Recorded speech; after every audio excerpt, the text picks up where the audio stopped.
Most people think of magic as castles, characters, and Disney movies, but today we're talking about a different kind of magic. The kind that happens every day in classrooms around the world. That's right. This episode is all about teachers that are the real-life magic makers. Hey everyone! Welcome back to Jacob's Guest Lounge, stories behind the magic of Disney. Within every memory, there is magic. This is actually my 10th episode and the season 1 finale, which is kind of crazy to say out loud. And on top of that, we're doing something really special. We're celebrating teachers. I know Teacher Appreciation Day is widely recognized here in the U.S., but this episode is really for teachers everywhere. Because no matter where you are, teachers make a huge impact. So whether you're a teacher, a former student, or just someone who loves stories of inspiration, get ready, because today we're celebrating that kind of magic.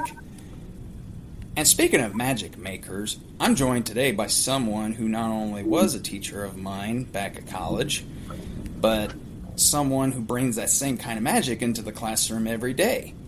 So please welcome Mr. Erickson, a college career life planning teacher with over 20 years of experience. Thanks so much for being here. Well, thanks, Jacob, for having me. I'm really excited to talk with you today. Yeah, my pleasure. I love having you on the show. My first question for you is, what inspired you to become a teacher? That's a great question. I will be very honest with you. When I was younger in high school and even early while I was in college, becoming a teacher was not something I was really thinking about. I think I was pursuing other things, but over time, I feel like our real meaning in our lives and the path that's really meant for us, if we're working hard, will kind of present itself. And that's what happened with me. I ended up doing a different career for a while, and then I decided to go into teaching, and it's made a great difference in my life personally. Very good. That sounds like a very good way to go into it. It's always interesting that how the passion starts, and sometimes passions or dreams just change, or you never really know what you're going to get out of it, or it just evolves into something that you didn't think about ahead of time. I agree with that. I think sometimes, especially in our lives, through different experiences, but also meeting different people, sometimes the path that we take can change, and the power that other people can have with us, right? I mean, the impact they can make on us can make a huge, huge difference. Mm-hmm.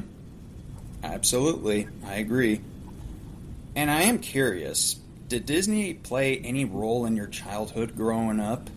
Oh yeah, there is no doubt that Disney has played a major role in my life. I remember, so I grew up in the 70s and 80s as a kid, and I'm going to talk about a few Disney experiences and movies that really had an impact on me. It's pretty amazing what those movies and what those experiences really had on me. For example, growing up in the 70s and 80s, I remember watching, of course, cartoons and, Saturday morning and some of those kind of things, Mickey Mouse and Winnie the Pooh and some of these kind of things. But I also remember watching movies like Bedknobs and Broomsticks and Robin Hood and Herbie the Love Bug and The Strongest Man in the World. These were Disney movies that I grew up with. In the 70s that really had an impact on me. But even other things, like Escape from Witch Mountain, The Apple Dumpling Gang, right? The Shaggy DA, some of these kinds of Disney movies really, really had an impact on me. Yeah, like in what way? Well, I think they just got me as a young boy to really think about what possibilities were really out there for me, I mean, be able to see different things, experience these movies, and just kind of maybe even dream a little bit, I think we do that when we're younger. We dream about our future, right? I mean, and kind of daydream about things, and that was certainly the case for me. I love to think about what I would maybe become in my life or what I wanted to do in my life. And I think a lot of these Disney movies really impacted me in that way. I mean, got me thinking and daydreaming about my own future. Nice, very nice. When you mention like The Strongest Man in the World, Bedknobs and Broomsticks, Love Bug, all of these movies, did any of those characters stick with you early on or even to this day? Yeah, I mean, I can still remember some of the feelings I had in watching some of these movies, and that was 50 something years ago, right? And just how much of an impact they had on me. And just a young boy, not really knowing much, growing up in Idaho, right? I mean, it was just great to be able to see some of these things, experience some of these movies, kind of get to know the characters a little bit, that kind of thing. It really, really had a positive impact on my life, no question about it. Okay, very good. That sounds like a good response to me. It's amazing how these moments come full circle. I agree. It's amazing how that can happen. It really is. So, what keeps you motivated and passionate about teaching today? Well, honestly, I never tire or get weary of making a difference in a student's life. I just don't. And I've been doing this, like you said, Jacob, at the beginning here for over 20 years now. And I love being able to have a positive impact on students and helping them, create their own positive, successful future. It's something that I'm very passionate about. It's interesting too, going back to one of the questions earlier, I didn't realize this is what I wanted to do when I was younger, but it has kind of emerged for me over a period of time. And what's interesting is just how much I am passionate about this, how much I love it. I don't get tired of it.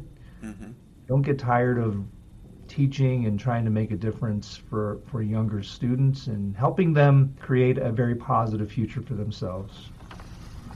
I like that. I really love it. And there was a movie I just watched, even if it wasn't Disney, but one of the things that I am brought back to, this reflects on what you just said, when you said you never tire of being a teacher or making a difference. There was a movie that I was watching that had a ballet teacher. The movie's called Feel the Beat.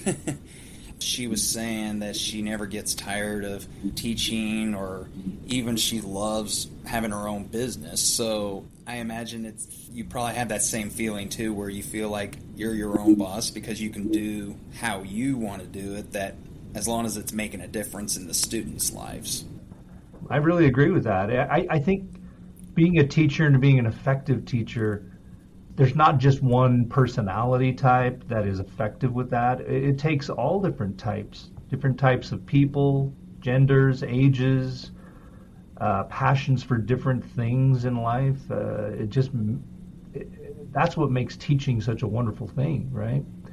Mm-hmm. And on the other end, as a learner, we can learn so much from so many different types of people as well. And I think about Disney movies and just the different types of characters that are in movies, but the things that we learn from them too, right? Yeah. I think that's what is great about being a teacher as well. Yeah. Yeah, I agree with that. And I'm sure there were some moments in Bedknobs and Broomsticks where Angela Lansbury kind of acted like she was the teacher in some ways, even though she wasn't doing that as a profession, but she kind of had the ability to come across as that, especially I'm thinking of that scene where she was talking to one of the boys, the younger child. I'm thinking of the scene where she's explaining to him about giving him the bed knob. Yeah, that's right. But yeah, just her gentle way of talking and being effective. It comes natural to her character, and I can sense that being a way of how you are as a teacher too.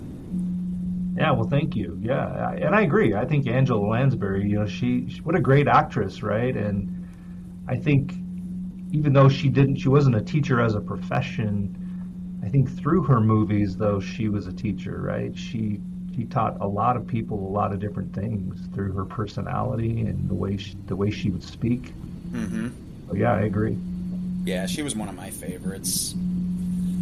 We're going to go a little bit behind the scenes here. Like some people, for example, they may view teaching as hard work, they deal with other people's children, it's stressful, etc.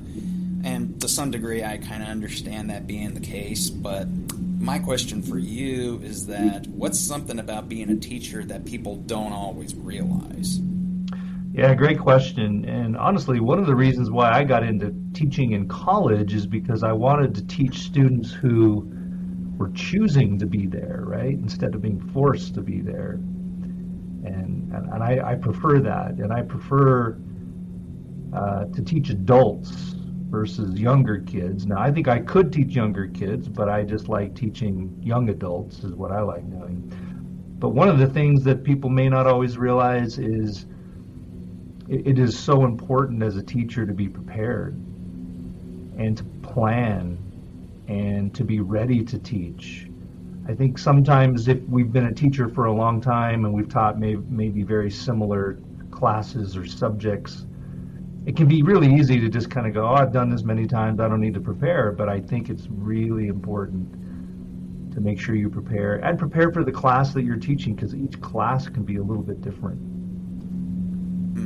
And the learners within the classes can be a little bit different. So again, I think it's just important to be prepared, but also show enthusiasm and passion for what you're doing. I think that's important as well.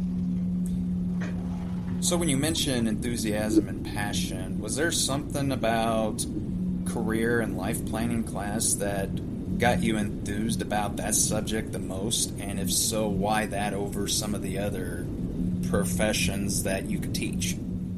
Yeah, really great question. I think the main thing that stands out to me of why I decided to choose this direction and to teach the classes that I teach is because of what I mentioned earlier, and that is when I was younger in junior high and high school, I really didn't know what I wanted to do. I was very unsure about my future and direction, career direction.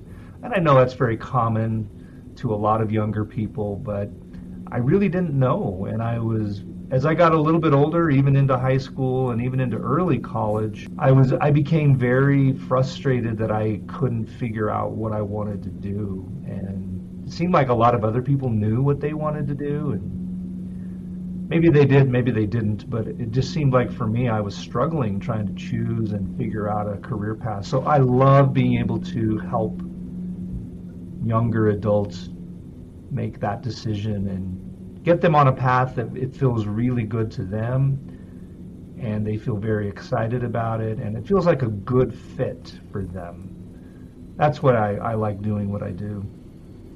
Very good. I respect that. Yeah, it's just there's so much that happens that most people don't see, and I think you're laying it out perfectly for everybody listening in about, and not just for audiences who are just regulars, but even teachers themselves. They may not have thought what you are just saying, and you've got the positive direction. It sounds like you're inspiring them already. Yeah, thank you. Is there any of the biggest challenges that teachers, and maybe yourself included, that are facing right now? I think a big part of it, a big challenge is unmotivated students who just don't have any motivation to learn. But I think a big part of that is being able to help motivate students. But definitely, I mean, if a student doesn't want to learn, they're not going to learn, right? I mean, if they have a poor attitude or they just don't want to be there, that can be really challenging. You know, it really, really can. But I also think things that are beyond that, I mean, budgets for education, that's always a big issue, you know. Schools a lot of the time don't have a big enough budget that they probably need or want, you know, to be able to provide, you know, materials and books and things like that. So those can be challenges as well, you know. So those are some of the things that I think can be big challenges these days with teaching, are those things. how would you motivate a student who is not motivated? Yeah, that's a great question. What I do is I reach out to them individually. I don't call them out publicly in a class, right?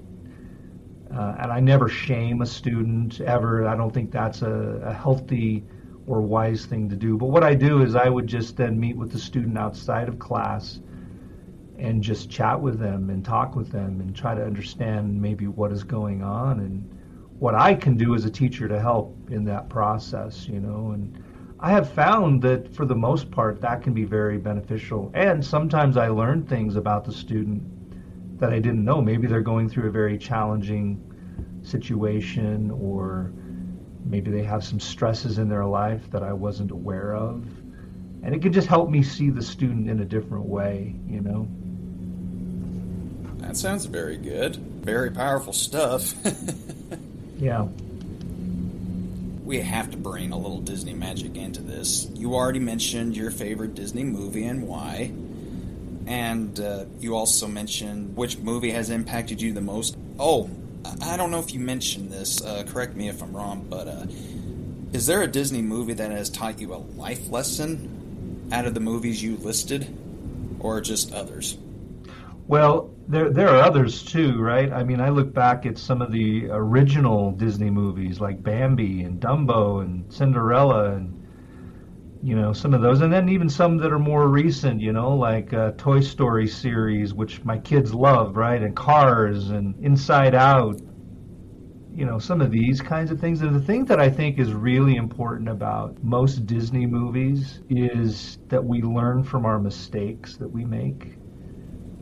And that there's also redemption in most Disney movies, right? Where we can redeem ourselves maybe from doing something that wasn't right, making a wrong decision or whatever. And I love that about Disney movies, is that there's always a point of showing that we can redeem ourselves and we can become better. I love that positivity about Disney movies. I really do. Me too.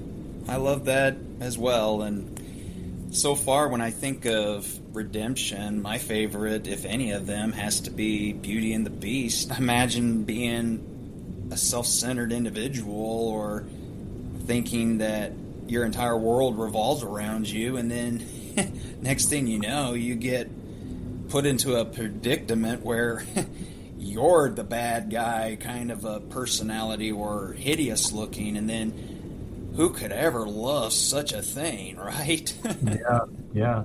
Well, that's a great example, Jacob, and I love Beauty and the Beast as well. Again, it's another one of those movies about redemption and being able to redeem ourselves, you know, especially when things aren't going well, right? And I just love how that happens in most Disney movies, you know, that through struggles, through trials, through difficulties, there's a way through it and a way to redeem ourselves, you know. And I love that positivity.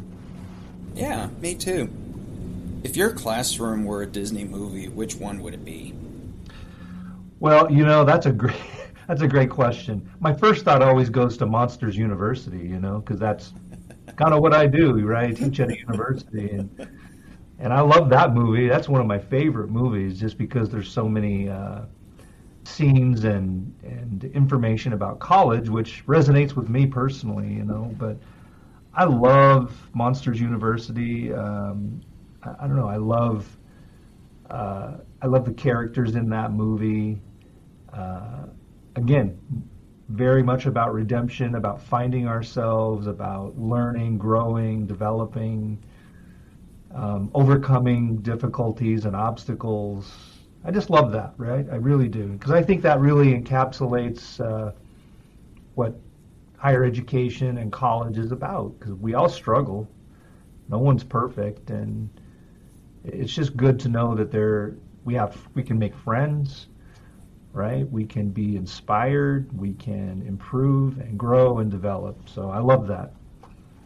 Perfect. Yeah, I agree with that completely as well. Is there a Disney character that you think would be the best teacher, or could just pass for making a difference in the student's life? Wow, I think there's so many that could be such a great teacher. I mean, we talked about Angela Lansbury, right? And just her characters and she just her voice and her kind of her personality. But there's so many others, right? There's just so many. I think of the Hudson Hornet, right, on Cars, and just what he taught in that movie, right, and just kind of his calm voice and things like that. But I also think of Mufasa, right, in The Lion King, and how much he tried to teach his son, right, about things. I just think there are many, many, many characters in Disney movies that would make really great teachers, no question about it. Me too. Yeah, Disney's kind of gone a lot more universal, so it's too many to count or too many to name. And I remember making a joke. I think I've told you that before, that if I had to pick a character to get tattooed, it would be probably either covering half my body or it'd be too many to put in one spot. Yeah, exactly. Yeah. When we were talking about that, it's no question that most Disney stories are full of lessons in life, whether it's growth, failure, or believing in yourself. Do you see any of these themes showing up in real life when it comes to teaching?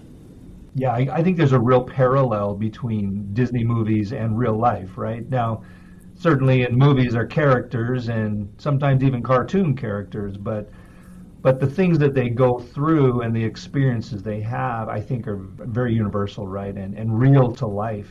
Just, I think for students, right, being persistent, even when things are tough, being resilient, but also as a teacher, having a teacher believe in you, I think is so important because sometimes we don't have very many people that really believe in us. So if we have somebody who really believes in us and really inspires us, that can make all the difference in where we go with our life, how we choose to treat other people. But I also think we need to believe in ourselves, right? And we see that a lot so much in Disney movies, is learning how to believe in ourselves too, and to try to be more confident in ourselves as we move forward in our lives. So I think those are some of the themes that come out both in Disney movies, but also I think in real life, or those kinds of things. Very good. I'll take that. Let's go back to the heart of teaching, the impact. Can you share a moment when you felt like you really made a difference in a student's life? Yeah, I feel like I have a lot of those, and I'm grateful for that because that's what keeps me inspired to teach.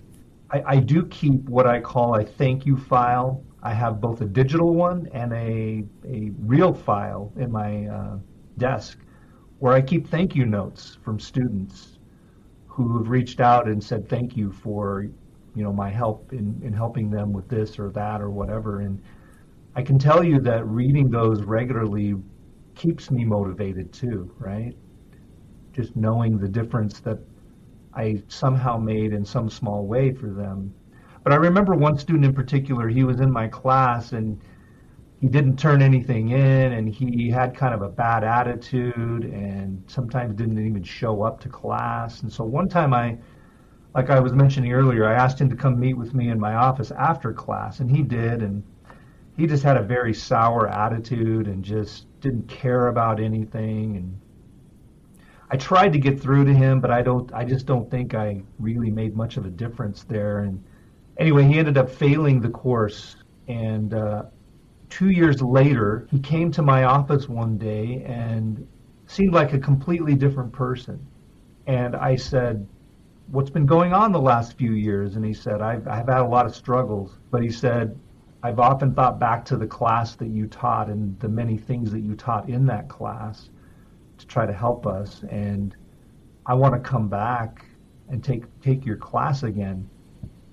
And he did and got an A in the class and was just a completely different person. Motivated, engaging, showed up to every class, sat on the front row.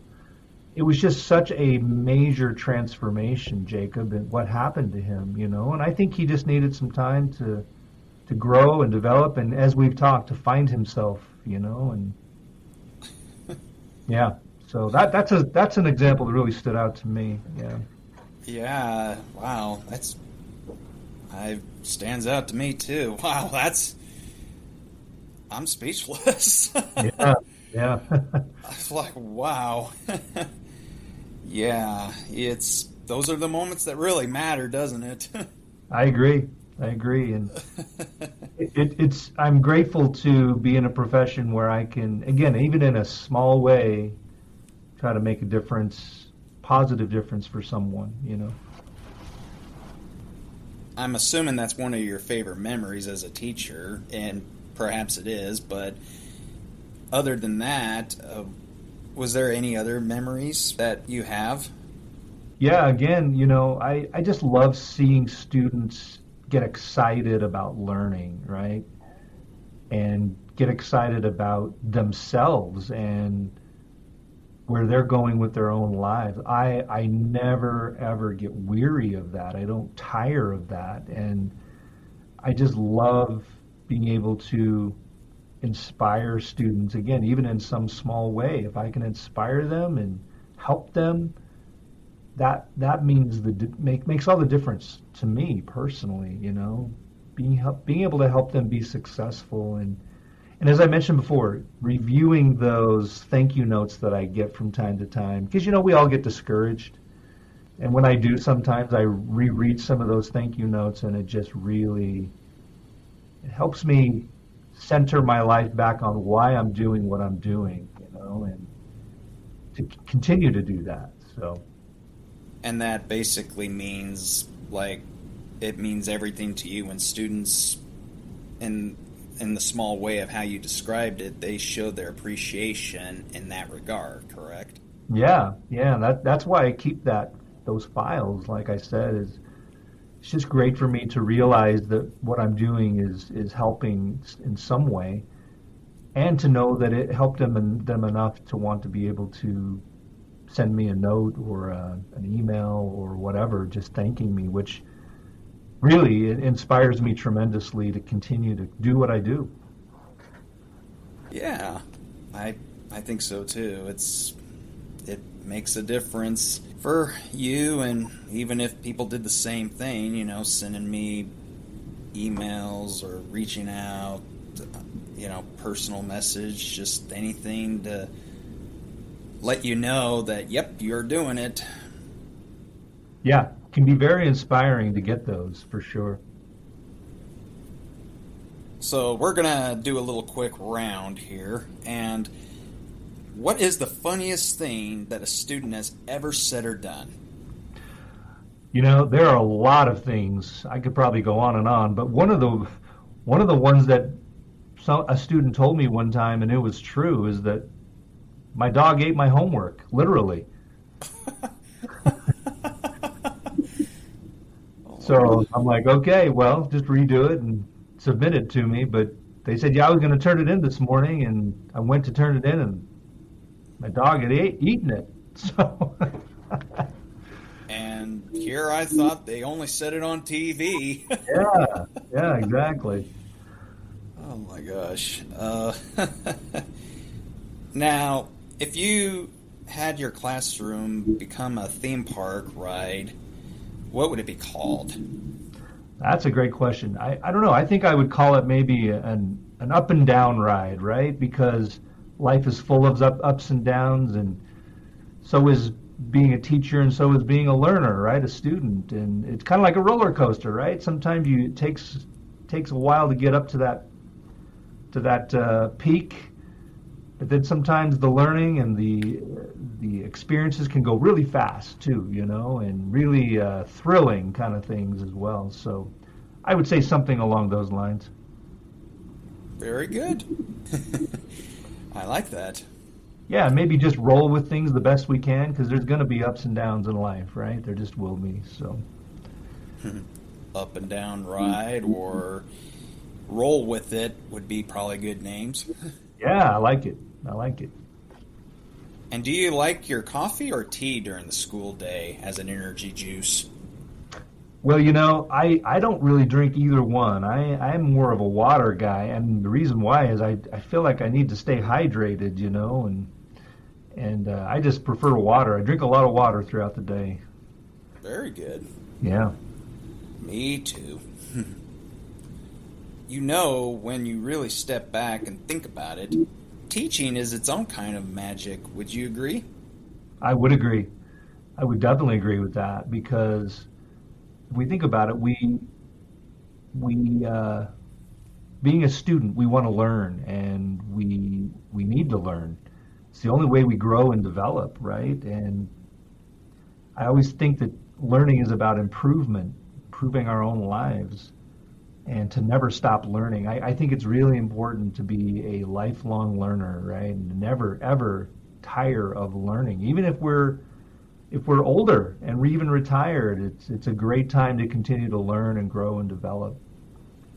Yeah, I mean, it may not look like what we see in Disney, but the impact, inspiration, they all have ways of staying with people. It's just as powerful, and not only that, but as that common saying goes, knowledge is power. Exactly. Yeah, I love that. I love that phrase because it's so true, you know. And if we think about it, when we're born, we're helpless. We're a helpless baby, right? And just over time, we slowly learn and grow and develop. You know, learn how to talk, learn how to walk, everything. And that's kind of the way school is, right? I mean, sometimes we start with the basics, and then we can go into more difficult subjects and topics, and it's just the way life is. Yeah, I think so too. Before we wrap up, I just want to take a moment to not only thank you, Mr. Erickson, but I also want to thank all teachers everywhere for the time, effort, patience, and care that you give every single day. You may not always hear it, but what you do truly matters. You're shaping lives, building futures, and creating a kind of magic that lasts far beyond the classroom. It may not be the Disney magic, but it's real life, and real life has a way of always going on. Yeah, yeah, I love that. I really do. I think about one of my favorite movies too is Disney movies. Is It's a little more of a serious movie, but Dead Poets Society with Robin Williams Hmm. back in 1989, and he was a teacher at an all boys school, and I remember a line in that movie. He told them, he said, "Make your lives extraordinary," and I think about that every day, and it's up to us to learn and grow and develop, but it is also very important to have an inspiring, passionate teacher to help us in that regard as well. So, Absolutely. So, do you have a message you'd like to share with your students or with teachers that are listening? well, I think it's important for us as students to thank our teachers for what they do for us. I think that's one of the things that's important. Another thing is what I mentioned a moment ago, and that is to be a lifelong learner. I always tell college students, when you graduate, the learning is just beginning. It's not ending. 'Cause I think sometimes we think that learning is going to stop once we get our degree or we graduate or whatever. And the honest truth is it's just starting. It's just beginning. And that's why we call it commencement. Commencement isn't an ending, it's the beginning. And so always be a lifelong learner. Have a voracious appetite for learning. I think it's so important to be able to do that. And then when you learn something, teach somebody else about that, right? That can be really helpful. Absolutely.